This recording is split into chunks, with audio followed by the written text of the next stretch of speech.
On this week's episode of the Speak Life podcast, I have a special guest. His name is Adam Mason. Adam is a staff counselor at Houston's First down in Houston, Texas. But beyond that, Adam has spent a considerable time focused on studying pastoral attrition with Lifeway Research.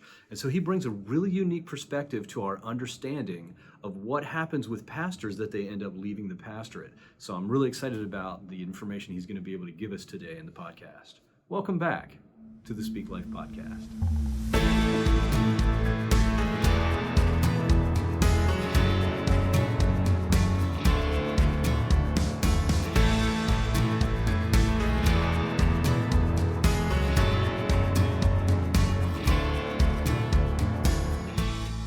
Welcome back to the podcast this week. Thanks for joining us. This week, I have the pleasure of being joined by Adam Mason, who is, I'm going to let you describe a little bit more what you do. I know you're a staff counselor at Houston's First, but I know you also have a lot of specific research experience in pastoral burnout. So why don't you talk a little bit about yourself and what you've been doing? Our pastor and our staff might object to the title staff counselor. That might imply that all I do is work with them. Fair. Okay, that's fair. While they acknowledge that we can all benefit from counseling, I actually serve more than that. My official title for the last 25 years has been Minister of Counseling Services at Houston's First Baptist Church. So I oversee all things counseling related across our multiple campuses that we have here. One of those being the overseeing of the counseling center that has about 40 counselors across the different campuses. Oh, wow. I also work with the pastor on sermon preparation, consultation on certain issues. But then for the last several years, I've had the privilege of serving as the point person for a nationwide research project we're doing on premature pastoral attrition. I believe that's the research project that you mentioned. Yeah. So we've been studying both the level of premature pastoral attrition, and by that we mean the number of pastors who leave, number of senior pastors who leave the ministry prior to retirement or prior to death. Okay. Who are these individuals? How many of them are there? Why are they leaving? What can be done to best help these pastors finish well in the ministry? Because every church has a senior pastor. That's what we focus our efforts on, is tracking and monitoring these senior pastor positions.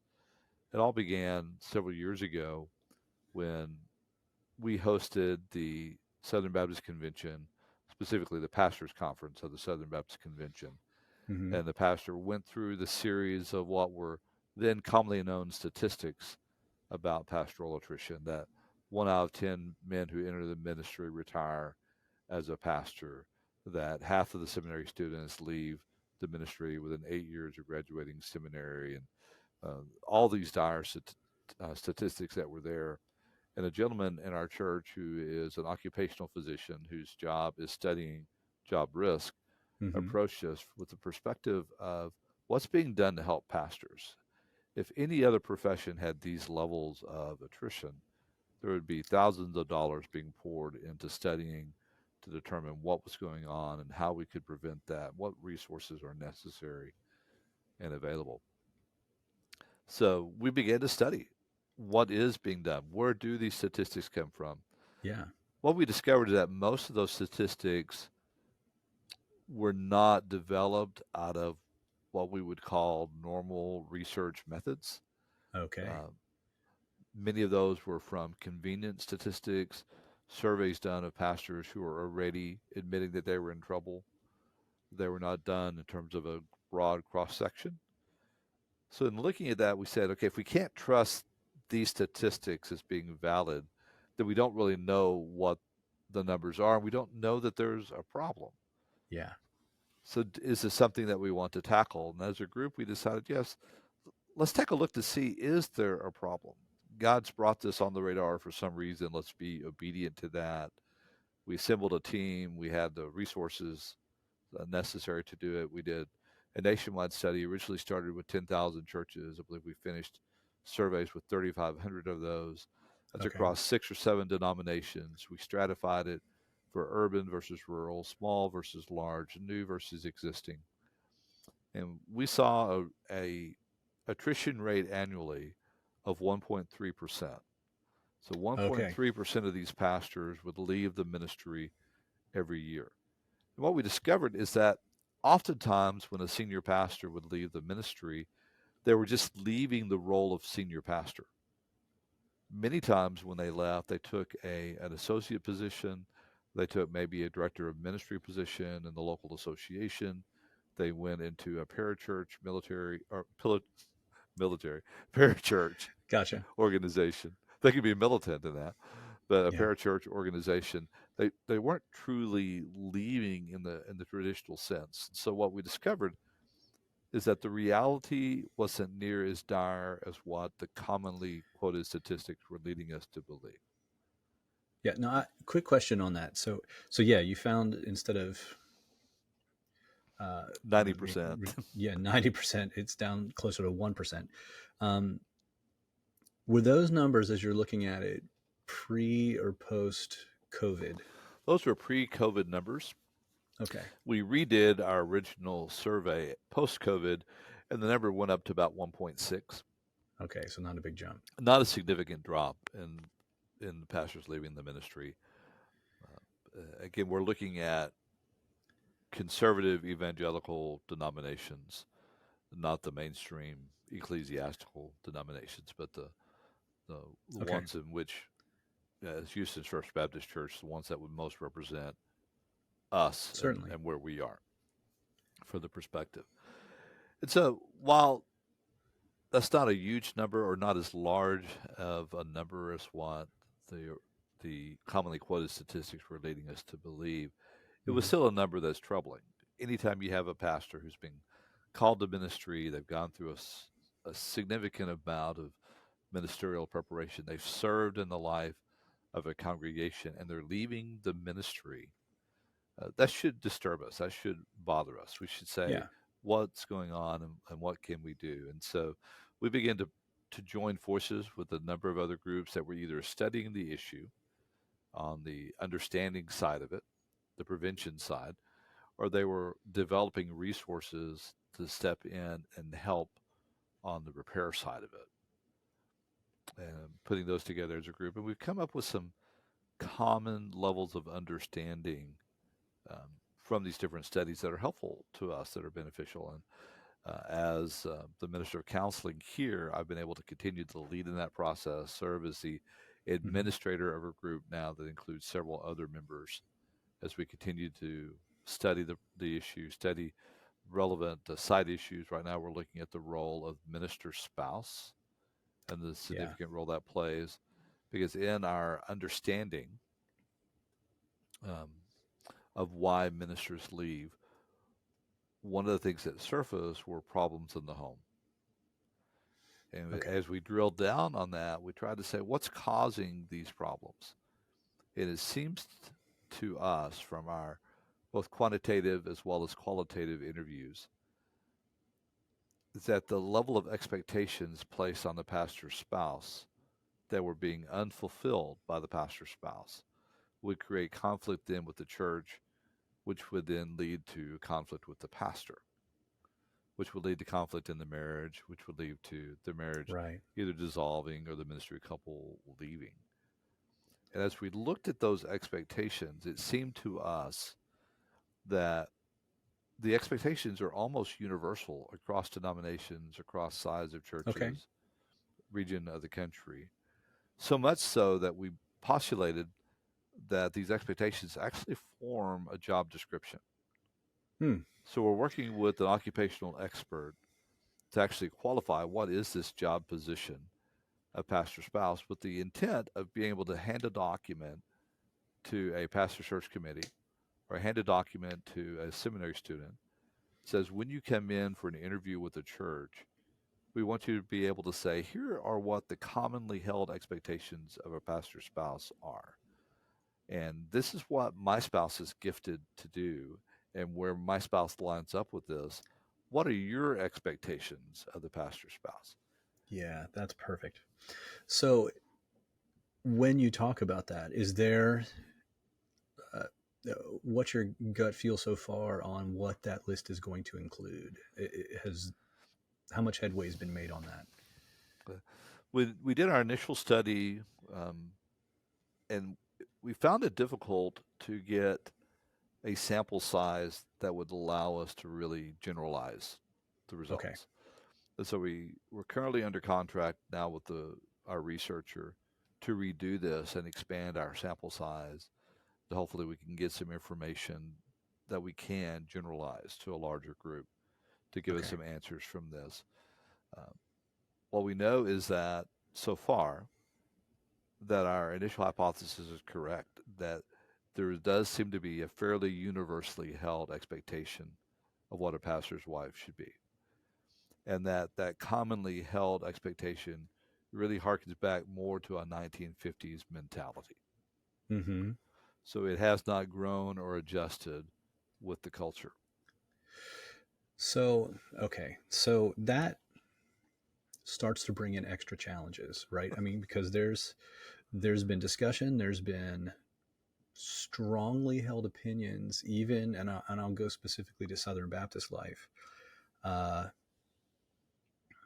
in whether or not there's any other way to consider, for example, the Ephesians 5 passage on marriage uh, beyond a leave it to beaver model, Mm-hmm. right? Which in the reading of the passage, that seems like eisegesis rather than exegesis of the passage. But it's where we've been locked in. At least it's where some have been locked in for quite some time in thinking through what exactly does that mean? Is there a way to do, for example, is there a way to do a complementarian view of Ephesians 5 that's not a leave it to beaver model where it's, wife should be really the one at home and taking care of kids? Not that there's anything wrong if that's what a woman is called to do. But I also know, just in my teaching experience and in my counseling experience, when a woman is called to be in the home, raising her children, including up to and including homeschooling her children, that's a woman who can be very happy in what she's doing. But if a woman is feeling called to work outside the home, there are some who don't make room for that. And the reality is, when a woman is working outside the home and she feels called to work outside the home, she is dealing with just as much satisfaction as the woman who's feeling called to be at home and stay at home. It's the woman who's feeling called to work outside the home and is not allowed to do that for whatever reason that tends to struggle the most. And so it sounds like this is part of the broader conversation here is, are we able to move beyond what I would describe as an eisegetical understanding of some of those passages in Scripture to allow women to do the things that they're being called to do and working outside the home, and recognizing that that's not a theological issue. Mm-hmm. Yeah, that's a great point. From a personal experience, when Charlene and I met and got married or got engaged, and we were going through our premarital counseling, our pastor's wife took Charlene aside and said to her, "You need to understand before you marry Adam that he's been called to the ministry, and therefore you need to be called to be a minister's wife. That has to be a calling for you." And that caught my wife off guard, and we took a step back from our relationship, slowed things down, allowed her some time to pray and sort out.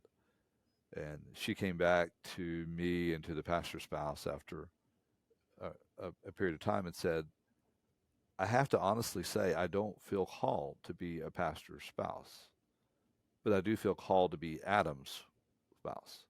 So I'm going to move forward based upon that." And I think that personal experience of Charlene relates well to what you're saying, that pastor spouse isn't necessarily a calling in the sense that some women are called to that. Absolutely. And that calling needs to be respected. But some women aren't called to be a pastor's spouse. They're called to be the spouse of the man.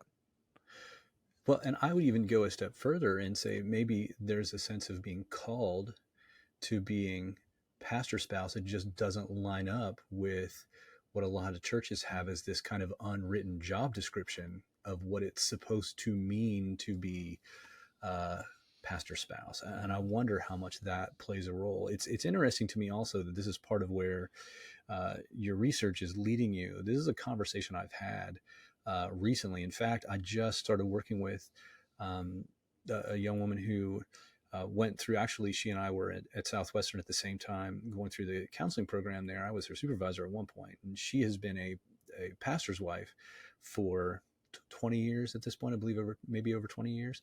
And she is starting to develop some resources for the Blair Center website, specifically targeting pastor spouses. It was also one of the first things I did last year was have a marriage retreat for pastors and their wives, because there is this understanding that there are some expectations there that are in place. I'm really excited that this is what you're working on fleshing out, is how those expectations work, because I think if a church can move beyond some very old ideas that aren't necessarily the only way to interpret that passage, or those passages, I should say, it would be huge. And I've seen some churches that have done a great job with that, of moving away from those kinds of, this is the way you have to do things, and allowed room for a pastor's wife who feels called to work outside the home to be able to do that. And I've seen those churches flourish.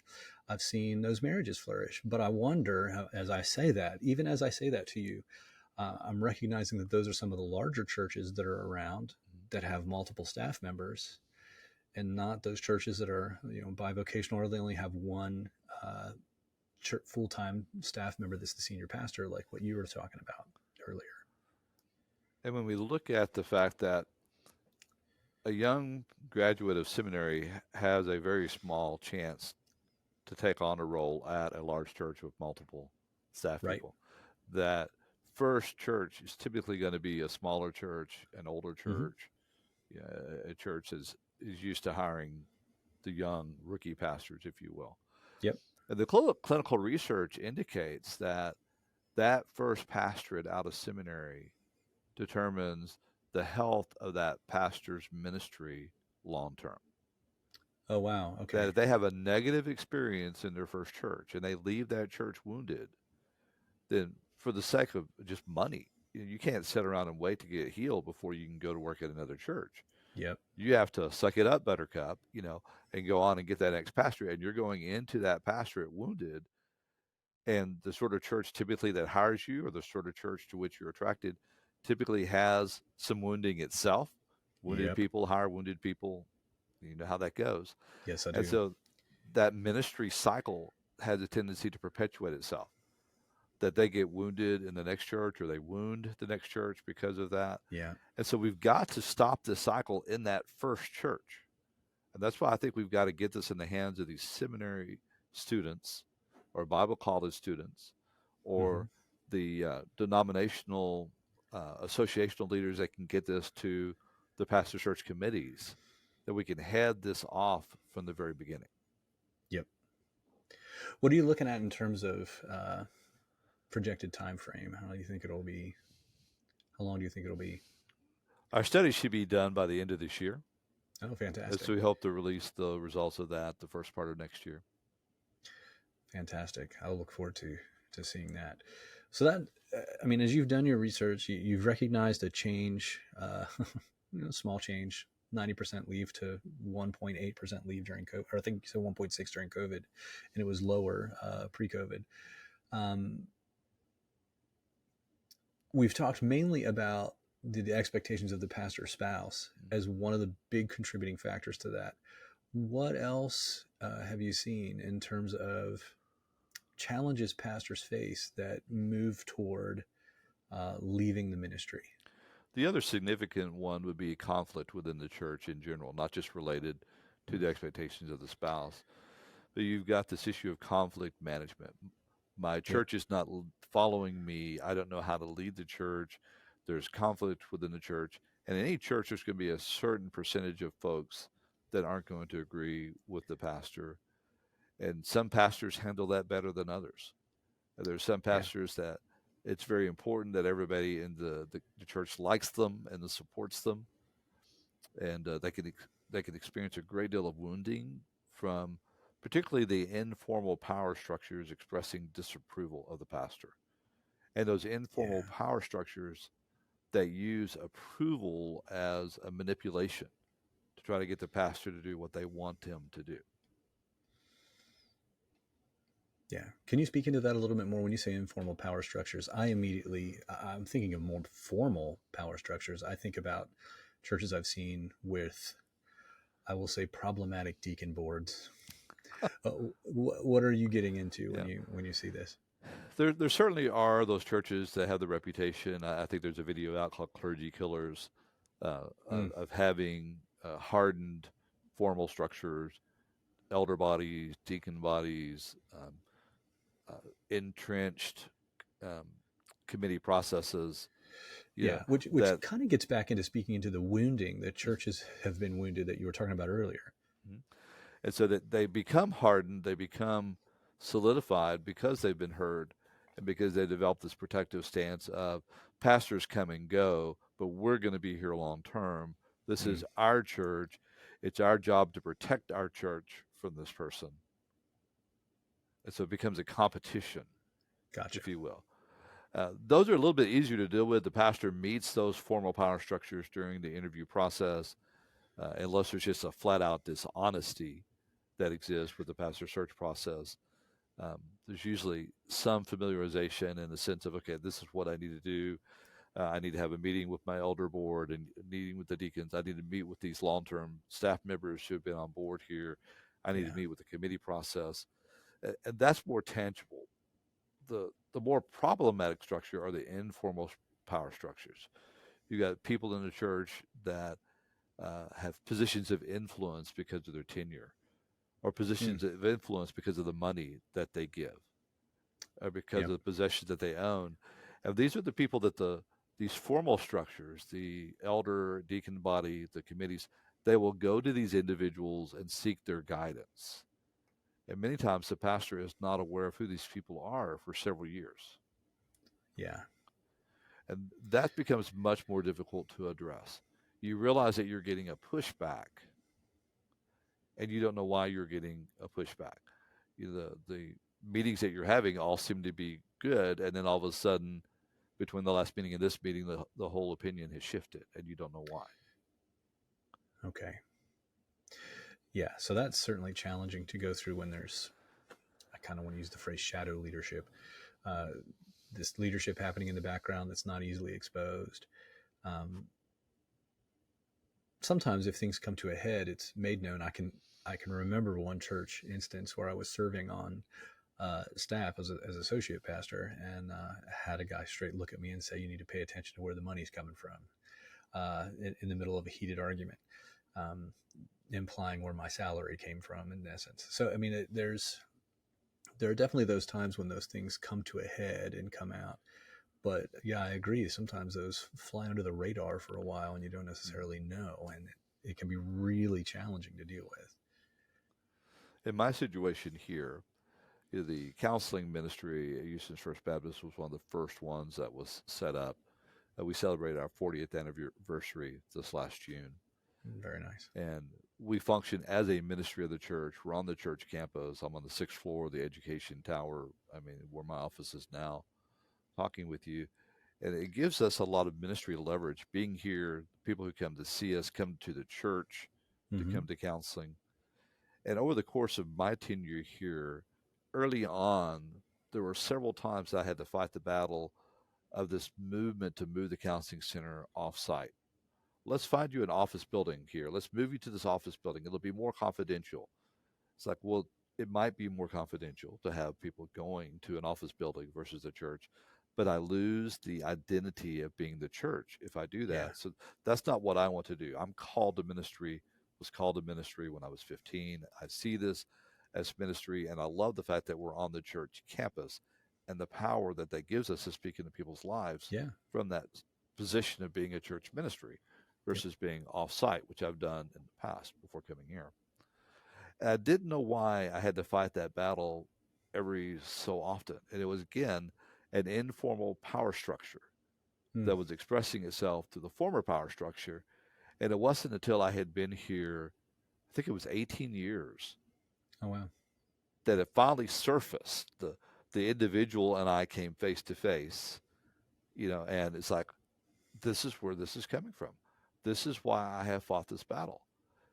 And it came down to the point that this person had a perception that because we were a mental health counseling center, that we were seeing pedophiles, that we were seeing sexual offenders, that we were seeing people that were putting the membership of the church, particularly the school that we have here on site, that we were putting them at risk.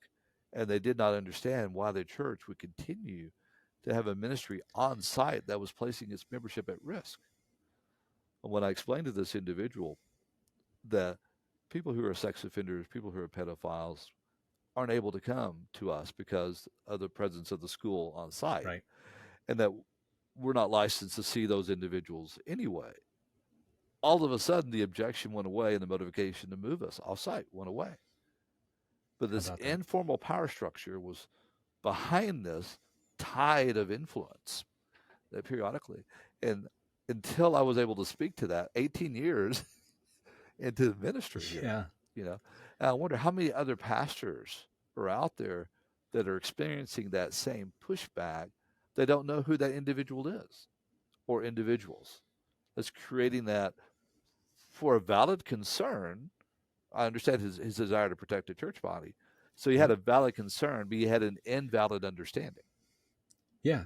Which as soon as you met face to face was able to be cleared up. And it goes back to, we're talking about conflict resolution as a problem. I say this a little bit tongue in cheek, right? It's almost like Jesus knew what he was talking about in Matthew 18 when he said, the first thing you do is you go to one another and you talk, right? Very often when you can get to that step, it creates, it at least creates the initial opportunity for resolution. You can't get there without going through that step. Right.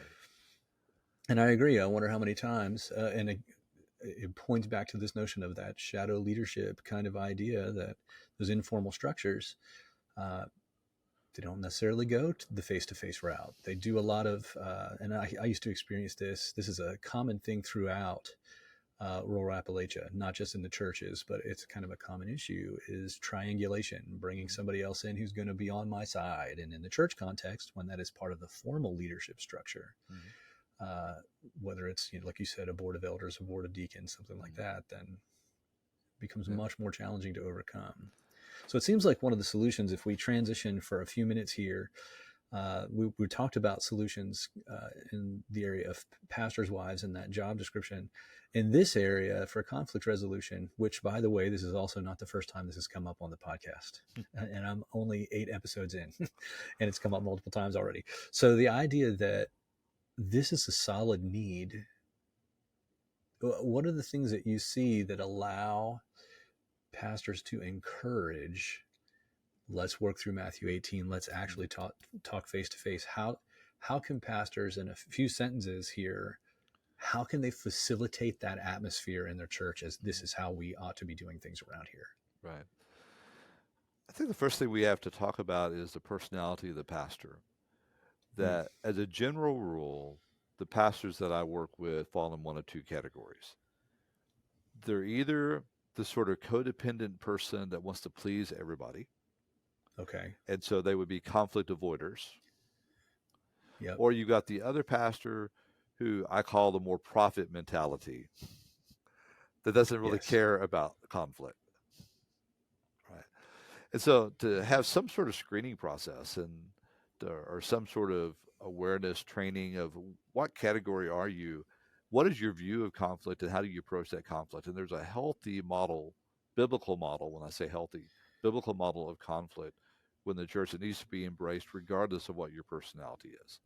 Yeah. So first of all, are you a conflict avoider, or are you a conflict embracer, versus someone that says, conflict can be useful and beneficial when it's subjected to the requirements of Scripture, to the guidelines offered, particularly the Matthew 18 passage. So once we've adjusted where the pastor is coming from, then we have to look at the theology of conflict within the church.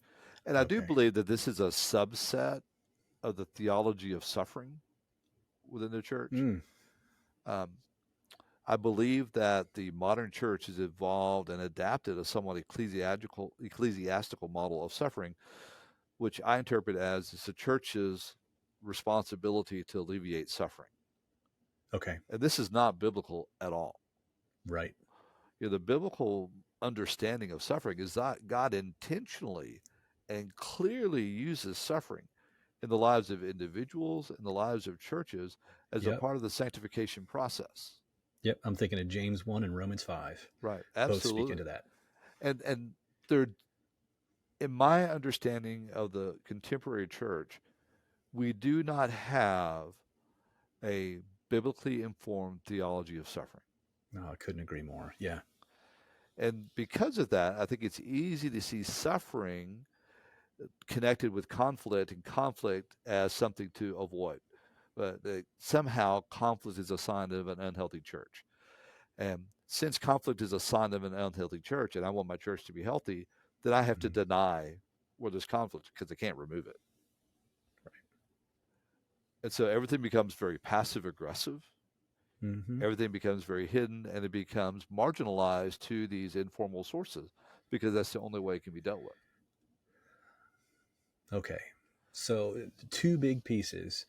This is gold. The two big pieces: personality, and a big chunk of what you're getting at. Totally separate thing right now. At my college, I just became dean, and so I've been doing a lot of reading in the area of leadership. And one of the things I've been doing lately is I've been going through Maxwell's 21 Irrefutable Laws of Leadership. And as I read through the idea of security, that sense of my worth and my sense of being able to lead is not based on how other people feel about me. It's more about the calling and what I'm being called to do, especially in the context of pastoring, right? What I'm being called to do, how I'm being called to lead, has to be above and beyond, how people feel about me, and everybody's feeling good that I'm doing a great job, because you're not always going to agree with everybody. And so speaking into personality, that's piece number one. And from my perspective, I had not tied theology of suffering and how we deal, like really theology of conflict, together before, but that makes a lot of sense. That part of what we do in conflict avoidance is really suffering avoidance, which fits very nicely in American culture. Yes. But does not fit very well with a scriptural view of dealing with suffering. I can't say this thing to that person because I'm going to hurt their feelings. Yeah. Well, maybe their feelings need to be hurt, because maybe their feelings being hurt, they'll go to God. Yep. And God can walk them through that and put to death that part of their flesh, which is what caused the conflict to begin with. Yep. Same thing that you and I have probably both done hundreds of times in counseling appointments.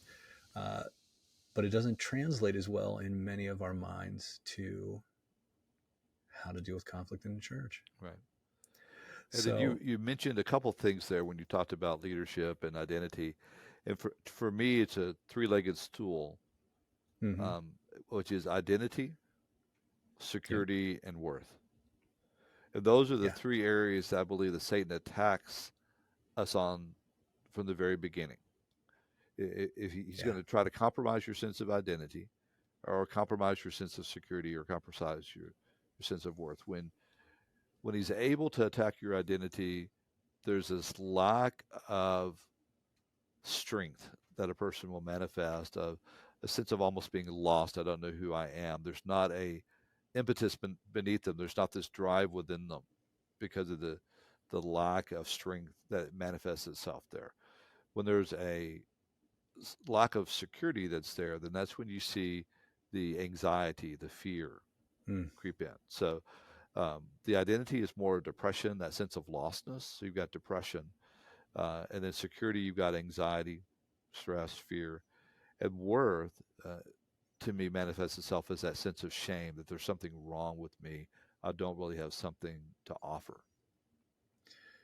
Yeah, that's good. And so when you have your identity and security and worth firmly rooted in your relationship with Christ, and they become intrinsic and not extrinsic anymore, then the way people respond to you in conflict doesn't have the power over you. Yeah. It's just rooted in who you are in Christ. And yes, completely agree. This has been fantastic. I hate that we're at a place time-wise where we're needing to end.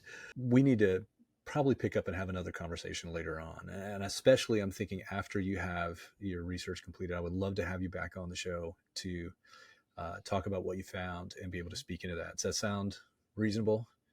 Absolutely. And if any of your listeners are curious and want to follow up more with what we've done, if you go to the Lifeway Research website and type in pastoral attrition into the search bar, all of our research has been published with Lifeway Research. So it's all there. Okay.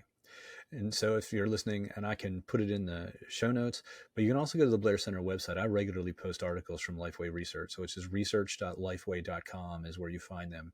And there's some great information there.